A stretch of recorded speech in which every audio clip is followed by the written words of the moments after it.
everyone, and welcome back to the Future Talks conducted by Prayana Labs. My name is Chelsea Sunil, and I'll be your host for the day. Now, I'm going to begin with an introduction to Prayana. Prayana is a unique employability, entrepreneurship, and innovation ecosystem for women. Prayana Labs give wholesome career support services right from career counseling, training, mentoring, and recruitment services, all coming under one umbrella. So do check us out at www.prayana.org.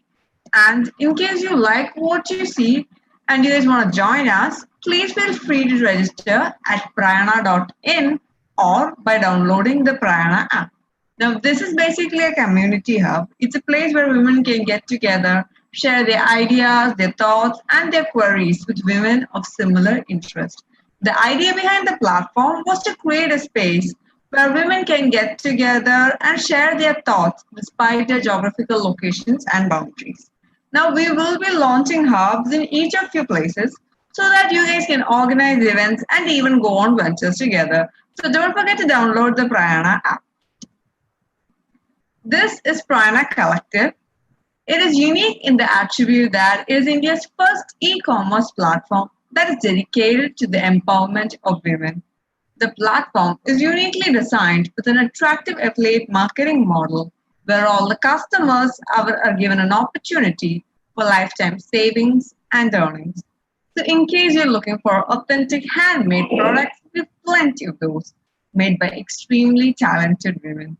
So, be sure to check us out at www.prakol.com. Now, before we go into the session, today's session is going to be an interactive one. But in case during the session you guys have any queries, please feel free to post it as a comment in the live chat box below, and we'll get back to you at the end of the session. Now, today's session comes under our campaign, My Prayana, where we talk about stories of women achievers. So today's women achiever is Dr. Sanitha Satyan, who's a pediatric ophthalmologist and cataract surgeon at Chaitanya Eye Institute. She's also the medical director and chief ophthalmologist at Vettam Eye Clinic. Her title is My Life as an Ophthalmologist and Entrepreneur. Now, she completed her MBBS from Government Medical College Thrissur and DNB in ophthalmology from Little Flower Hospital, Angamali, and her long-term fellowship training in pediatric ophthalmology and strabismus from Little Flower Hospital, Angamali.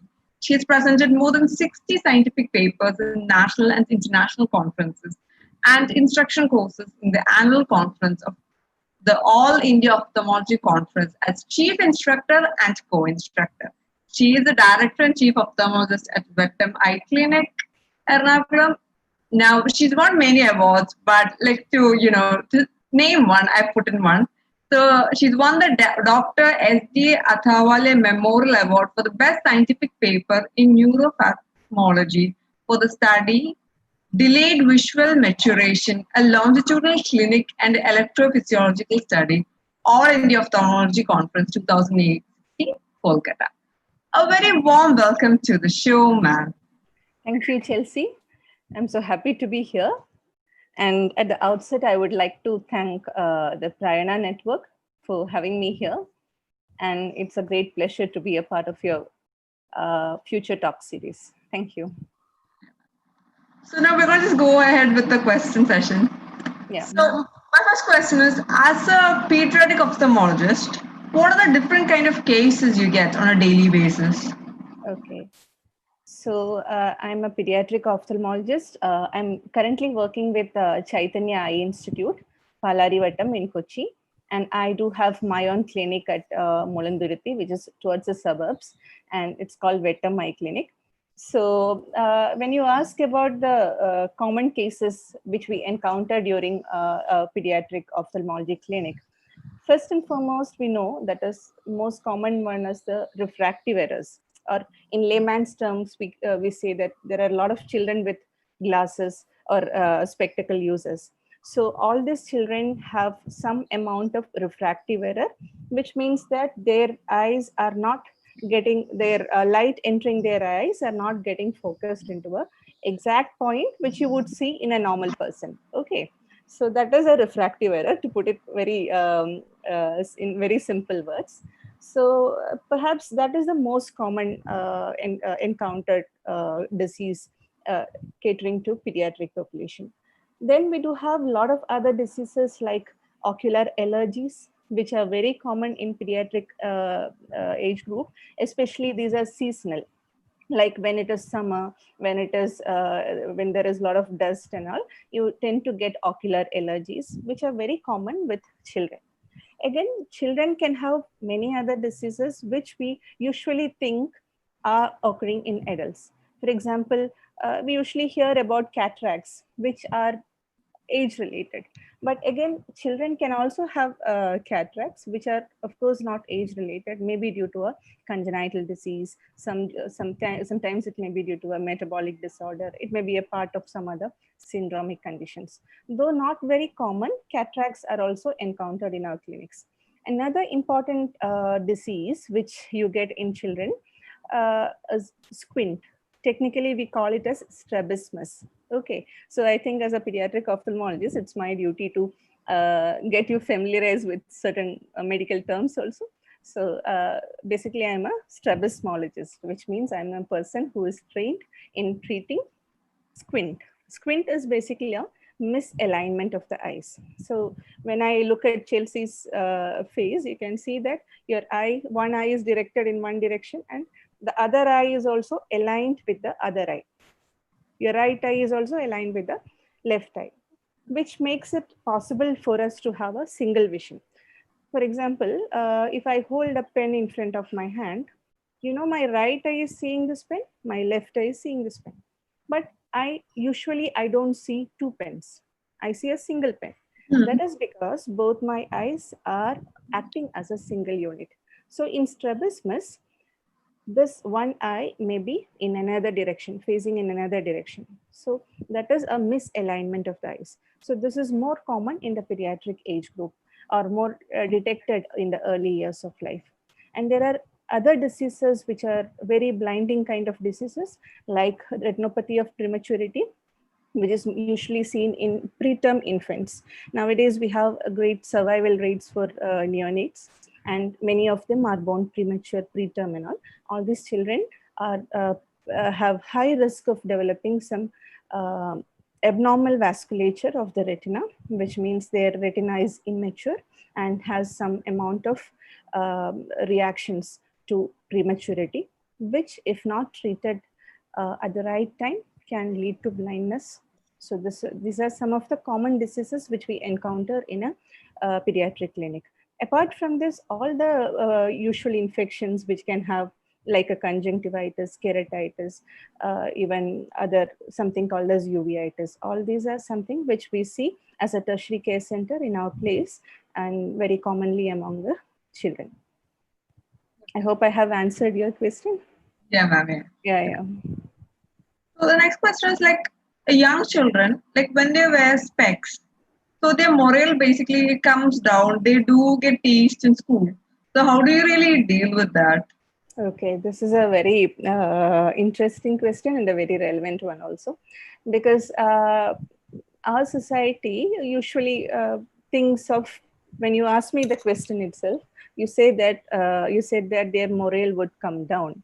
So definitely there is a social stigma wearing spectacles, but the times are going forward, right? So Yeah. nowadays it's not like when I was in the high school. The stigma perhaps was a little more. But when Chelsea is doing your studies, you see a lot of people wearing spectacles, and many of the people without exact need for spectacles wear it for as a fashion or a style, that kind of purpose. So I would like to say that whenever you ask to wear spectacles, mostly the first reaction comes from the parents. They Yeah. usually ask me, "Shu, utra charpatale veno."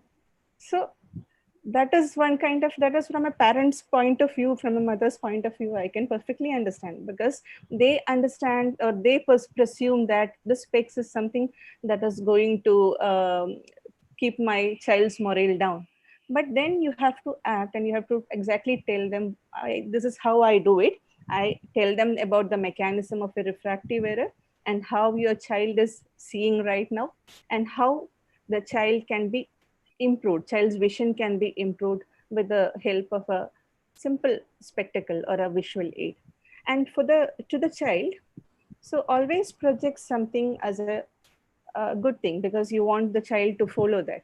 So for example, you can say it's a Harry Potter kind of frame to a child who is interested in Harry Potter's. And olden days, you used to hear a lot of soda kupi kind of glasses and Gandhi kind of glasses. So it was put as a negative comparison. You can change, you can tell this is a Sania Mirza kind of frame, and you look good on this. And I personally don't tell children you look beautiful.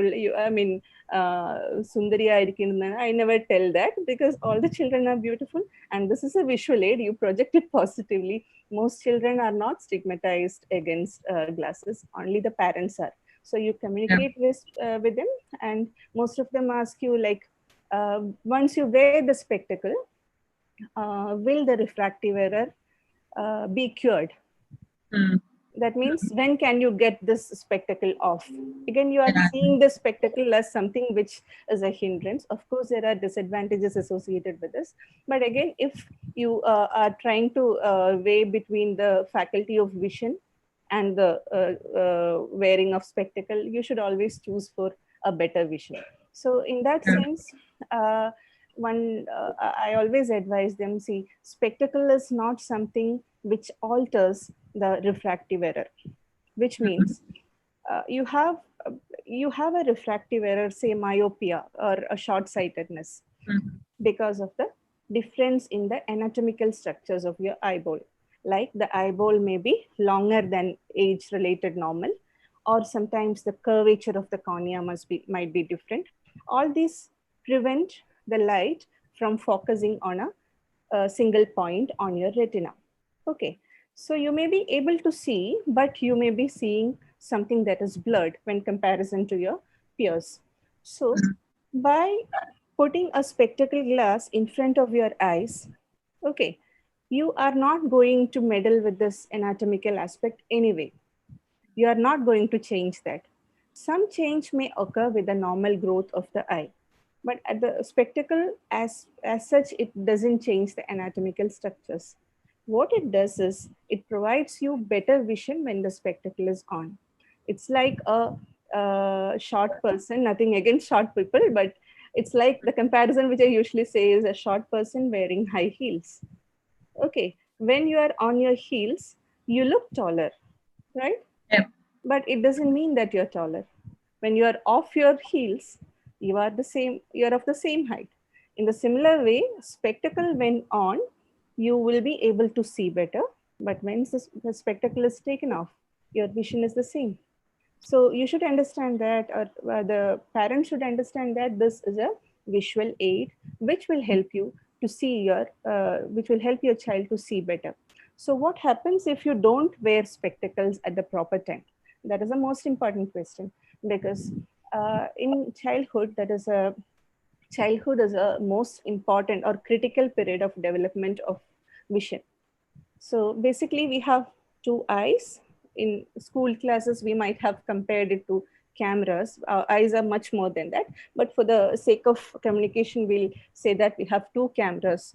And then the input from the cameras are going into your brain. So it's the brain which interprets the images that come from your eyes. So basically, it's the brain that sees. Okay. So it's on the back of your brain, you have the occipital cortex. It's the place where you have all these visual impulses coming. So this occipital cortex and the neuronal connections within the occipital cortex and many other places of the brain which are concerned with vision are fast developing during the phase of childhood. Okay, so if you have some hindrance to proper development of vision from say up to 12 or 13 years, you have little bit of blurred vision, which was not corrected by proper visual aid. So what happens is your brain gets less amount of stimulation, okay? and the brain is not developing as usual as in any other normal child. So this condition is called as amblyopia. For common man's term, we say it as lazy eye, which means the eye has become lazy. Why? Because it has not got enough stimulation which was needed at the critical point of development. Okay, so this is a very devastating kind of condition, and because once you lose that kind of visual stimulation, your brain, that part of the brain doesn't develop well, and this can cause irreversible, or it may not be correctable at a later stage. Of course, some part of it could be corrected, but it does not, it may not be fully correctable, and the treatment, penalize, all these things have to be done. You have to go a long way for that. So I spoke in such detail because childhood, we can have refractive errors and many other conditions which can cause lazy eye. And this lazy eye is going to trouble your child, because the child will be finding difficult to perform in academics or any other skill. So, and the interesting thing is that this is a perfectly treatable condition. It's a perfectly 100% treatable condition, which means if you intervene at the correct time, you will be able to solve it properly. And how do you intervene? Simple kind of correction like a spectacle can save your child's vision. So I speak in such detail to the parents, and after all this conversation, they will ask you, doctor, will wear spectacles. So that is a kind of way you convince the parents, because it's perfectly needed. Why do we why do we say that whether it's needed? Because we are not aware of the benefits and the harmful effects if it is not used. So proper communication with the parents, they will, before going from my office room, they usually tell me, thank you, please, we'll buy the spectacles. So that's how we deal with this. Yeah, but ma'am, when it's really young kids, so they tend to play around and all that. So spectacles kind of becomes a hindrance, right? Yeah. That's true. But consider a short-sighted person. Short-sighted person means the person will be seeing all the objects in the near clearly, but those in the distance, they may not be viewing it clearly. So by giving a spectacle correction, you are improving the child's vision, you are improving the child's world. So I remember one kid who was having Down syndrome. She was brought to me, she's a friend of my friend's daughter. And so she was brought to me, and she had high refractive error.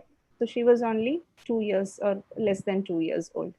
So, so they were also a little resistant to wearing spectacles. And for kids, you have special kind of spectacles, which they do not break easily, and they are of good kind of material which they can use very comfortably.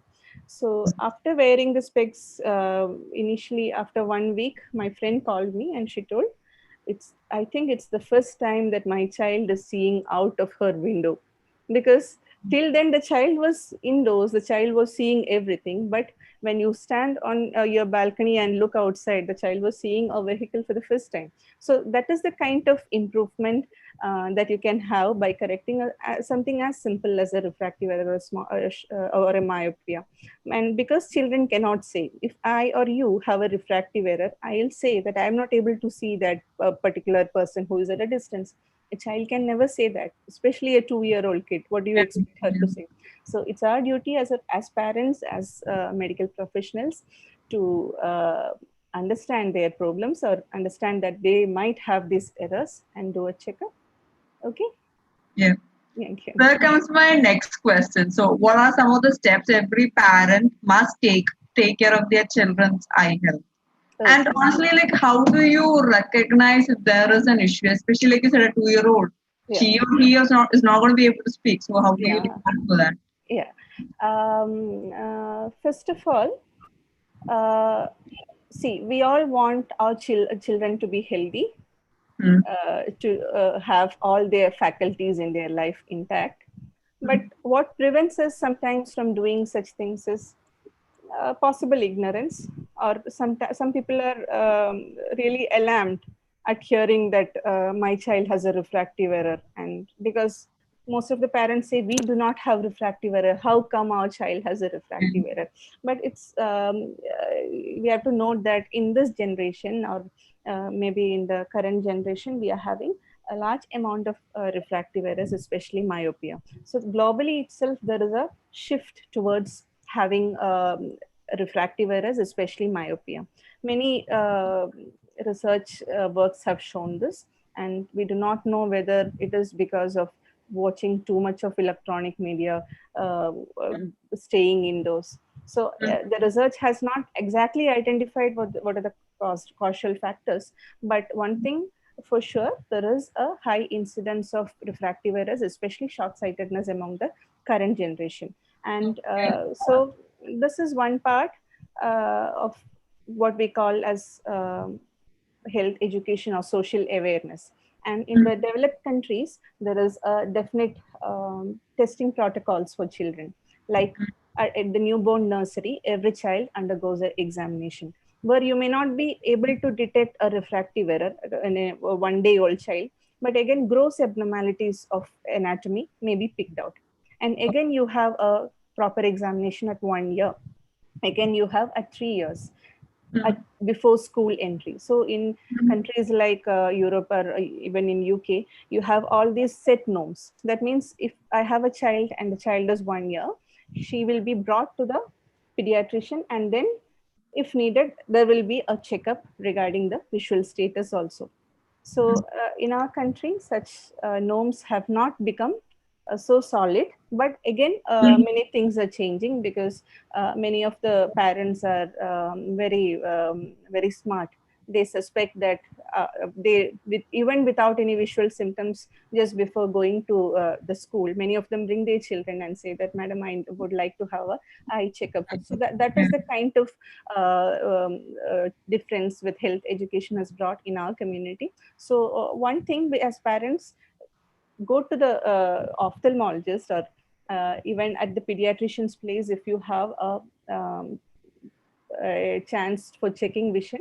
Most of the pediatricians do have that. Make use of that facility.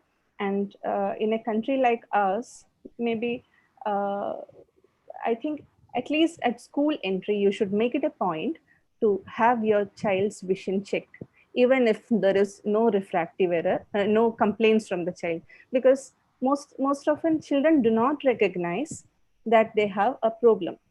See, if I'm a child and I'm seeing, I do not recognize that I have a visual deficit. What I think is all the children are seeing the same.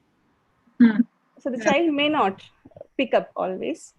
So this proper kind of checkup at the right time is the first thing I would suggest to all parents. And of course, along with this, you need to have a balanced diet.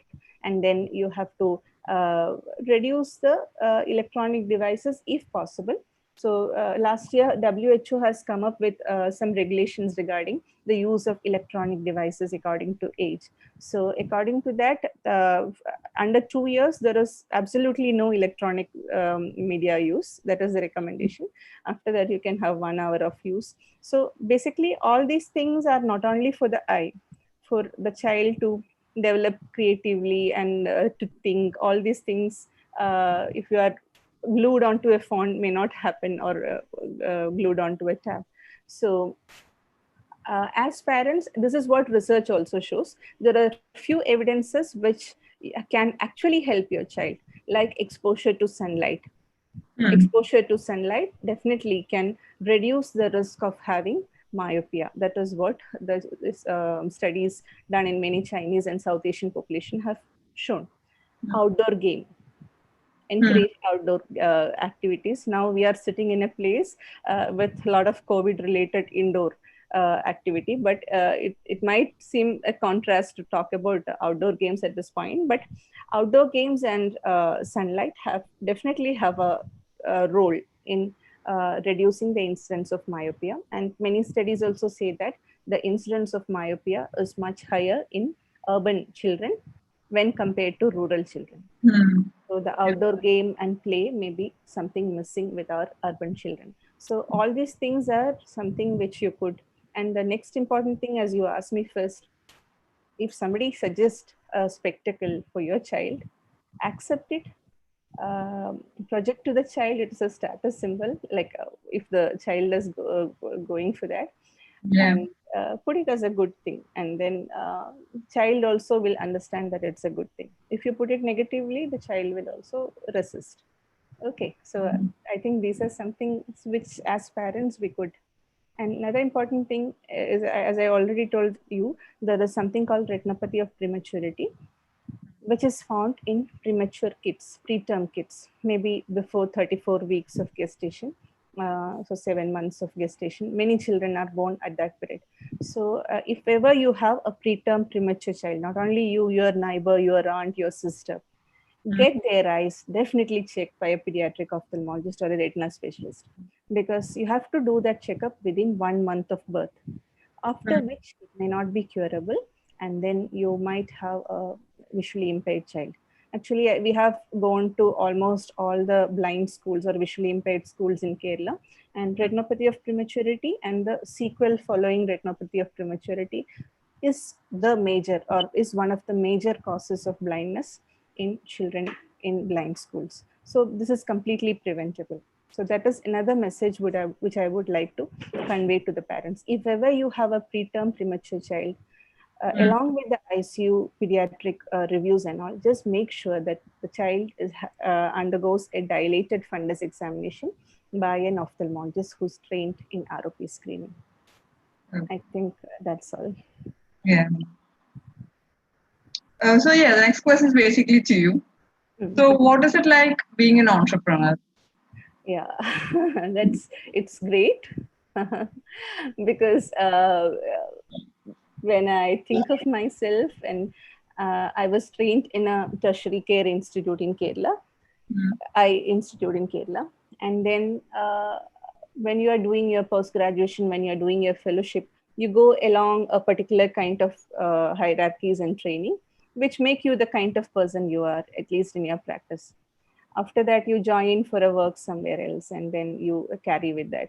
So being an entrepreneur is, I needn't elaborate it on too much, but I would say that you have the freedom, you decide what you do, and then you have the responsibility to carry it forward towards success also. And so it's an amazing kind of thing. Along with comes a lot of responsibility, and it's a headache, but it's a pleasure for people who can carry it forward or take it in that sense.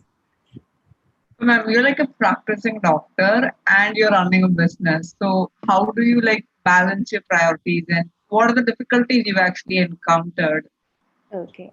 So what you told is right. I do run a business, but at the same time, we are in the service sector. So I personally do not think of my clinic as a business, standalone business. Yeah.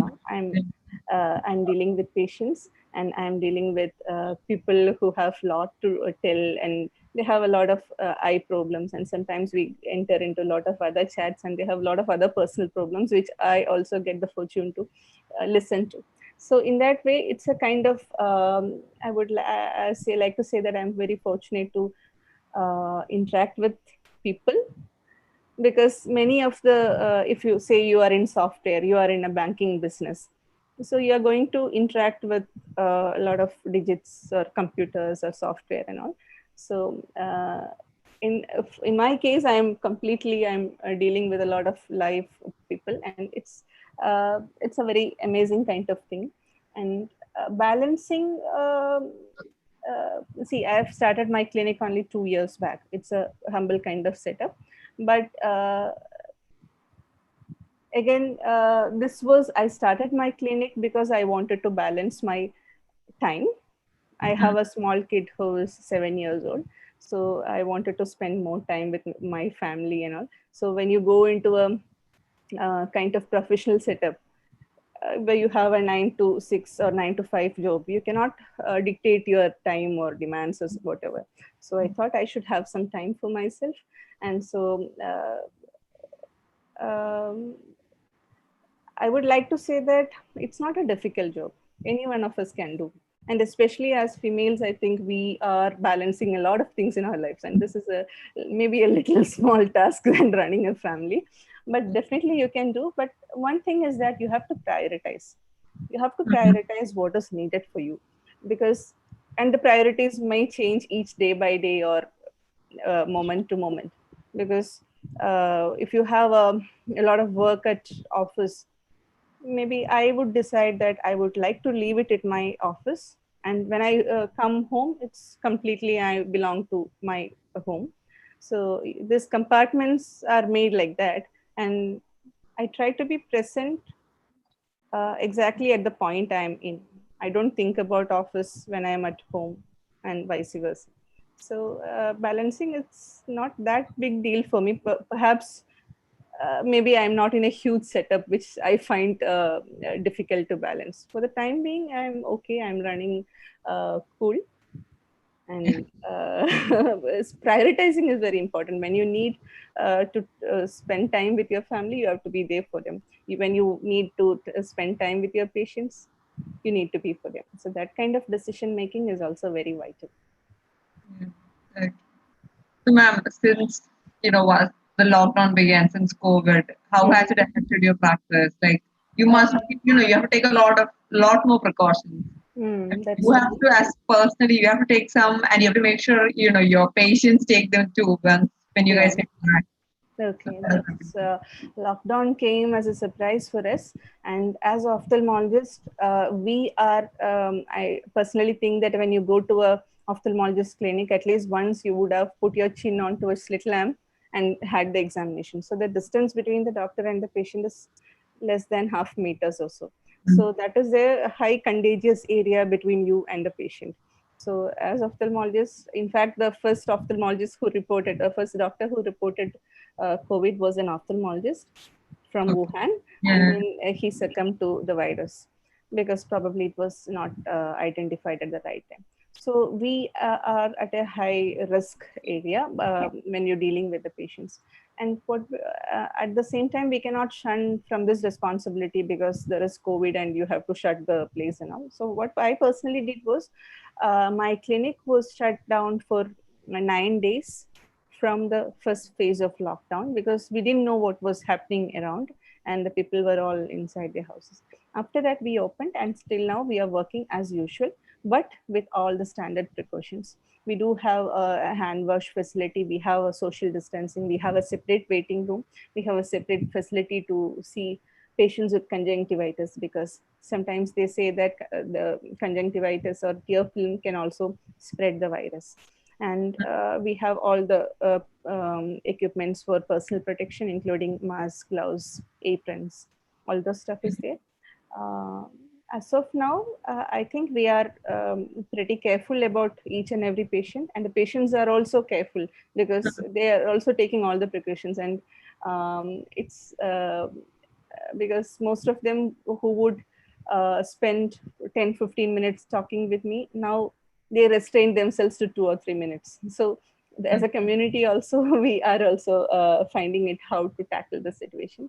And yeah, that's how we go in this COVID era. Yeah. So my next question is like, what do you think is the most difficult aspect of your job? Pardon? Difficult aspect of? Of your job as a Um, pediatric ophthalmologist? okay. Uh, I think pediatric ophthalmology is a very, I love the subject and it's a great time to spend with the kids. But at the same time, see, one of the most difficult things which I have encountered is to break the bad news about a very serious illness to your child, to a parent. So that is one of the heartbreaking situations. It's very different, or it's pretty high in a doctor who is conveying that the child has cancer or the child is having a life-threatening situation. So I'm not put into that kind of difficulties as an ophthalmologist.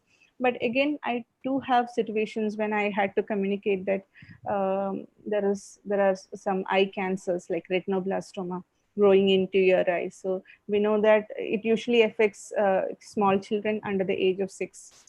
So when the most beautiful thing which we would love in your life is to look into the child's eye as a parent, then you're going to tell the parent that your child's eyes will have to be removed from because you have a disease. So I had these situations once or twice. Again, it's a very, very difficult situation to communicate, but as a professional, you have to do that.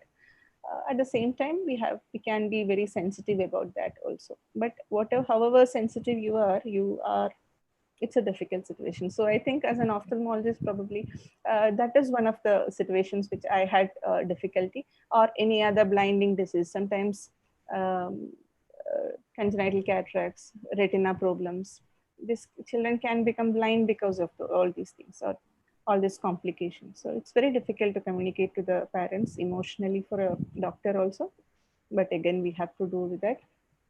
And I think that may be one of the few difficulties. Otherwise, I'm so happy in dealing with children because I deal with children who have somewhat minor illnesses like a refractive error, which I'm able to correct fully. Like a child coming with misaligned eyes. After surgery, they are going with aligned eyes. So they usually people are very happy, and it's a very gratifying kind of job.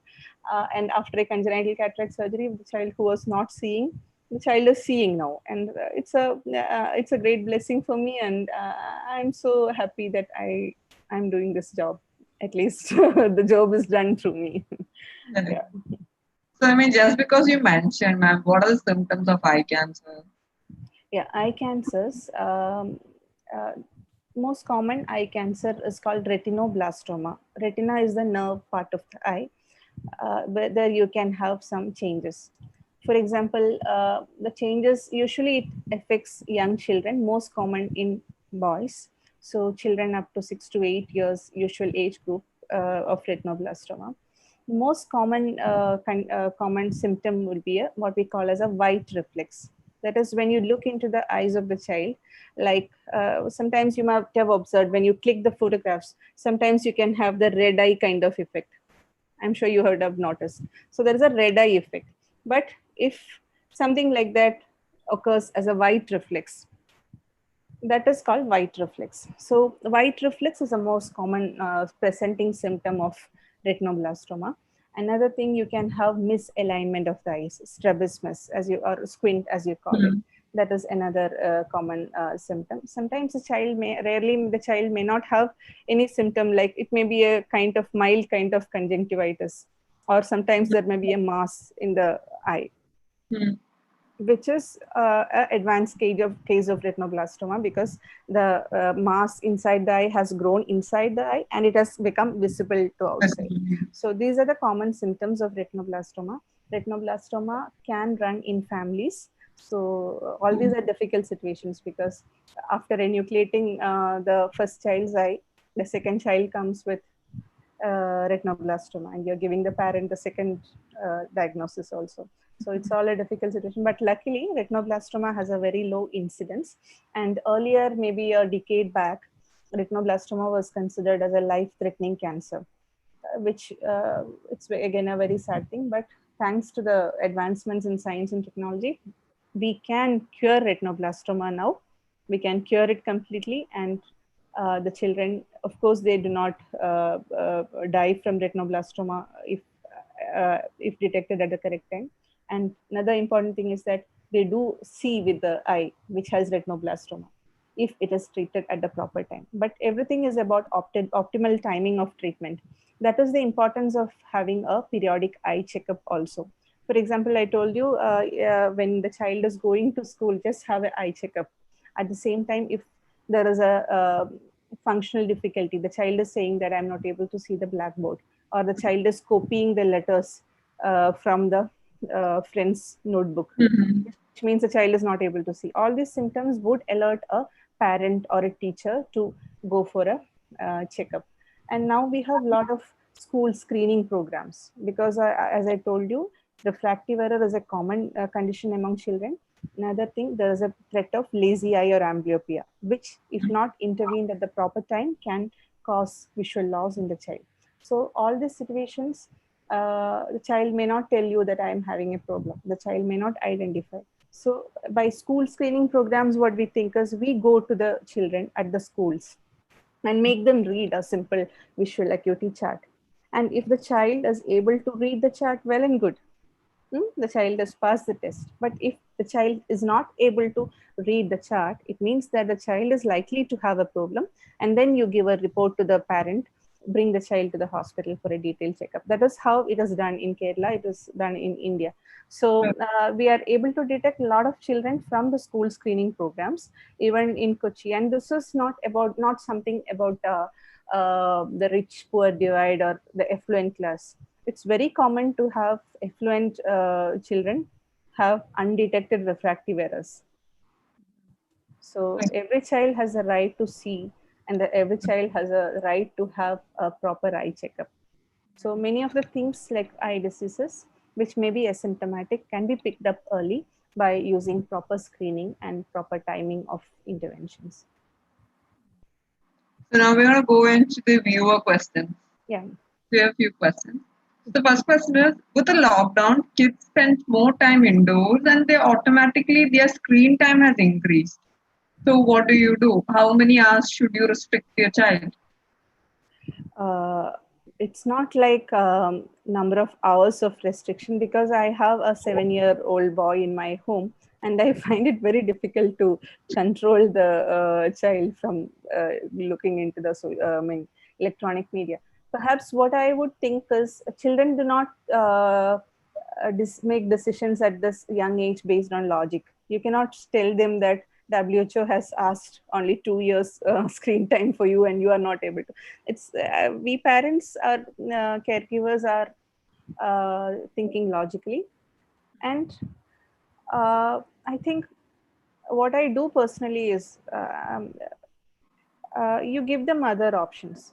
Like in the lockdown period, it's difficult to ask them to go outdoors and play, but again, you can distract them to some other. We are also locked down, right? We are also at home, so you can read them stories or play with them for some time. Maybe all these things you have to spend time with the kids, and if there are no other options, they will. The easiest thing is to go into the phone and look for the cartoons. So give them options, and it's like we need to be we also should play with them, play with their moods, and then it's definitely manageable, but again you have to spend time and energy for that. So the next question is from Suji Satish. Any type of eye exercise can you suggest, as nowadays all students are doing online classroom studies? Yeah. So one thing I would like to say is COVID is there to stay for some more time, and our children are going through all these online sessions. So if any child has a kind of eye strain after looking into this electronic gadgets for some time, this may be an early indicator of a refractive error. Like the child may have small amounts of astigmatism, which is a refractive error, small amounts of myopia or short-sightedness, hypermetropia. All this can produce eye strain and headaches, watering, redness in the eyes. And this can lead to some other emotional changes also. The child may be irritated very soon, and the child may complain, get temper tantrums, all those stuff. So if any child complains of eye strain, don't say that it's because of your muddy that for attending the classes that you're not. Just take them into trust, because most often they are not lying. They might have a genuine problem, and get it checked by a ophthalmologist, and then prescribe the glasses and ask them to stick on to the glasses for some time, and this will save their they can perform better in academics. That is one thing. And at the same time, since you are looking into the laptop for a lot more hours, maybe in the form of online classes, maybe you could distract the child to other activities, and not to when the classes are not on, maybe some other activities would be given or asked for the child. That is one of the things. And if any refractive error, it has to be corrected.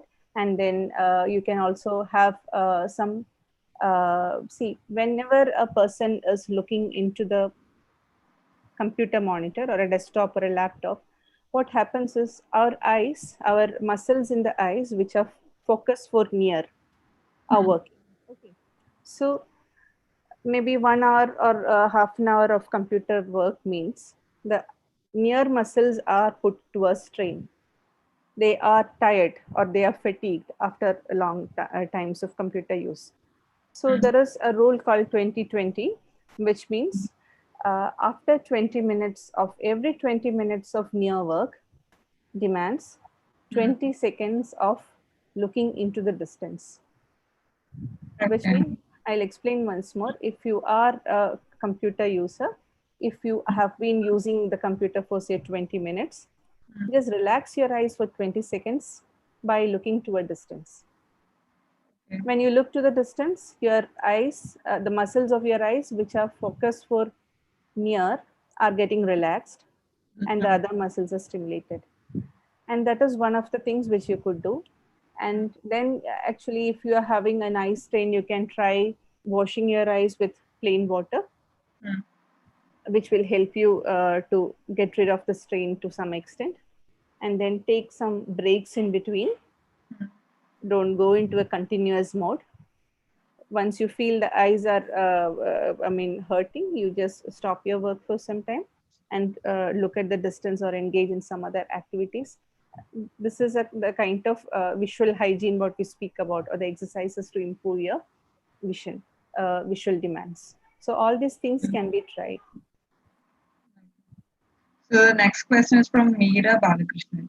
Yeah. Do you suggest a regular eye checkup for kids after the lockdown, since they were indoors watching screens for the last 2 months? Yeah, I've been thinking about that. Thank you, Meera, for that good question. Because most of us are watching the children inside, and we are also helpless to some extent because we don't have many options to provide. So after this lockdown, I think maybe you should have a checkup for your kids regarding their refractive error, and then maybe do the corrections accordingly. Because it's quite possible to have higher incidence of refractive errors, because we have been going in this mode for 2 months, maybe 3 months. So Yeah.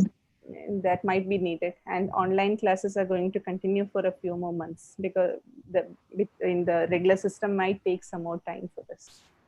So that is a very good suggestion, and I suppose it should be done. Yeah. So this is the last question. Yeah. So, ma'am, in case your child has squint eyes, as a parent, what are all the things you should keep in mind? See, squint is mostly thought of as a cosmetic problem. Okay. Because when you look into the eyes, people say that eyes are the most important organs in our body, not only from a functional point of view, but also regarding beauty, all those stuff attached to that. Yeah. So people primarily think of squint as a problem with aesthetics, or a cosmetic kind of problem. But again, that is only a very small part of it. Squint is a disease which can have a lot of bearing on the visual development also. Like there is something called binocular vision, which is possible only when both their eyes are aligned. Suppose you are looking at a bird. I'm just going into a little detail. So the say our crow. Okay, the crow's eyes are, one eye is on one side, other eye is on other side. Okay, there is no fusion between these two eyes. These two eyes see independently. But when you look into higher animals like humans or monkeys, both the eyes are on the face has become flat. Both the eyes are on a single dimension perhaps. And this has helped us to acquire many skills like stereopsis or stereo acuity, which means plainly we could call it as depth perception. So as a part of evolution and all, our ancestors, when they wanted to hunt, or when they wanted to strike an arrow to an animal, this is one faculty which helped them very much, the depth perception or stereopsis. So which requires the cooperation of both the eyes. So in a child with squint, one eye is in one direction, the other eye is another direction. So the one eye may not be functioning properly. The eye may have reduced vision also. Because if the two eyes are competing between each other, see, one eye is having good vision, other eye is in another direction, it doesn't have good vision. So finally, the eye with proper alignment will have a preference. We call it as a dominant eye. And the other eye will go into disuse kind of atrophy. Maybe that eye nervous connections may not develop as needed. So what happens is you will have a defective vision in that eye, which may not be always correctable at a later stage. At the same time, again, you can have problems with stereo vision and stereo acuity. All this can, of course, you can live with them, but all this can adversely affect the child. And another important thing, a person with squint, because he has a squint, there are a lot of psychological impact, psychosocial impact. So people look down on them, and this kind of bullying, everything happens in the schools. And some people, this may even affect their job prospects, marriage prospects, their confidence in life. Everything gets affected with a simple problem, which could be corrected at any point. Best time to correct the squint is as early as possible. There are different types of squints, but mostly childhood is a time for correcting all these squints. But later also, if you have an adult with a squint, it is perfectly correctable. And you do have a surprising kind of cosmetic correction. There are people who have undergone squint surgery and they have come back next month or next year saying that, see, after my squint correction, I have got married, I have a kid, I have a job, because it was previously denied because I had squint. I cannot work as a receptionist in a hotel if I have a squint. But that kind of confidence, even as a small person doing an ophthalmology work, sometimes you are able to make differences in other people's work, and it matters very much to them. So squint is a perfectly correctable thing, and you can have surprising results with a small surgery. Okay. Yeah, that was the last of our questions. Thank you so much for coming on the show and taking the time to answer all our queries. Okay, thank you, Chelsea. Thank you so much. And with this, we're coming to an end to today's show, and we're going to go into the feedback session. So you guys can post your feedback as a comment in the YouTube channel, and we'll get back to you. We'd like to know positive or negative feedback. And for advertisement or sponsorship, do send us an email at joinprayana@gmail.com. Now, this is a poster for tomorrow's session. Tomorrow's session is on the topic why healing from negative emotions is critical to our health. The session is going to be taken by Tazim Kadri, who's an EFT practitioner. The session will also be from 8 to 9 p.m. just like today. Now, this is just a poster for the coming week. I've already announced what's happening on Thursday. So on Friday, we have a session on the topic 9 mental traps that trap you from being. The session is going to be taken by Priya Shivara. On Saturday, we have a session by the topic rewiring higher education, looking beyond the obvious pedagogical solutions. The session is going to be taken by Baburaj Nair. With that, folks, we're coming to an end to today's session. Thank you so much for watching, and do not forget to subscribe to us. Subscribe, like, and share. Thank you once again, and bye. See you guys tomorrow.